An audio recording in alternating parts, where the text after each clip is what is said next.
Sometimes, it's not the grandest miracles that change a person's heart. It's a simple test of truthfulness. This is a powerful story from the life of Prophet Eesa, peace be upon him, about a man whose greed blinded him, even when wonders unfolded right before his very eyes. Let's delve into this profound lesson.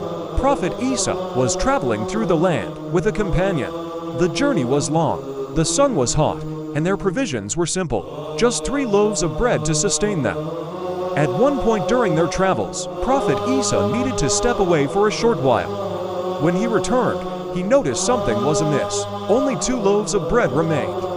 He looked at his companion calmly, his gaze steady and knowing, and asked a simple question: "Where's the 3rd loaf of bread?" The man, without a moment's hesitation, replied, "There were only 2. Prophet Eesa said nothing more on the matter. He knew the truth, but he let the moment pass, continuing their journey. The test had just begun.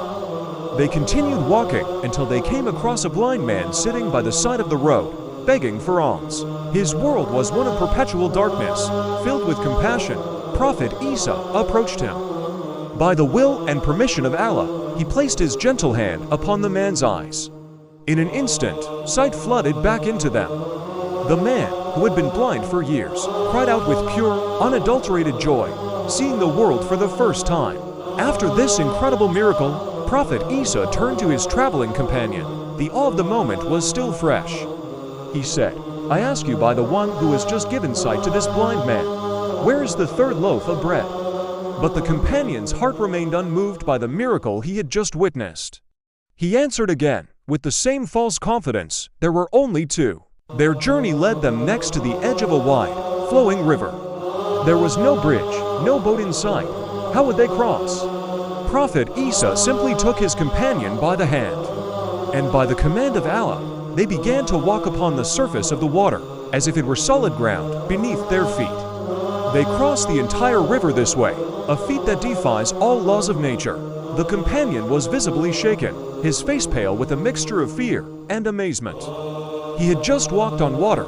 Surely, his heart would soften now. When they reached the other side, Prophet Eesa looked at him and asked once more, his voice patient, "I ask you by the one who allowed us to walk upon water, where is the 3rd loaf?" Incredibly, the man's greed was stronger than his awe. He insisted, there were only 2. Finally, they entered a dry, empty desert.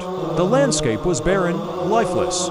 Prophet Eesa bent down and gathered a pile of scattered, sun-bleached bones from the ground. He raised his hands to the heavens and prayed. By Allah's permission, he commanded, "Rise." A breathtaking miracle unfolded. The bones began to rattle and join together. Flesh and wool covered them, life returned. And standing before them was a living, breathing sheep. The companion was frozen, staring in utter disbelief and terror. He had seen a creature brought to life from nothing but dry bones. This was the most powerful miracle yet. Prophet Eesa turned to him for the final time. "By the one who brings life from death, where is the 3rd loaf of bread?" And still, with a stubbornness born of deceit, the man replied, "There were only 2. At this point, Prophet Eesa looked at him, not with anger, but with a deep sadness. The tests were over. The man's heart had been exposed. Prophet Eesa said, "Take this sheep. It is yours. But you will have no share with me in the miracles of Allah, because you chose falsehood over truth." The man, thinking he had won, proudly took the sheep and walked away. In his mind, he had not only kept the loaf of bread, but had now gained a whole sheep. He felt clever, successful, but his victory was short-lived. After he had walked only a short distance, the sheep, the very miracle he had received, vanished. It just disappeared, as if it had never been there. And the man was left alone in the desert, with absolutely nothing. The lesson here is profound. Greed and dishonesty often start small, with something as simple as a loaf of bread, a small lie. But when a heart consistently rejects truth, even the most magnificent miracles become meaningless. They cannot save a soul that is determined to be blind. This story from Prophet Eesa teaches us that honesty brings blessings, or barakah, while falsehood and greed strip those blessings away, leaving us with nothing in the end. Always remember, truth is heavier than miracles, and a pure heart is a greater treasure than all the wonders of the world. Thanks for watching. If this story touched your heart, please like, share, and subscribe for more lessons from the lives of the prophets.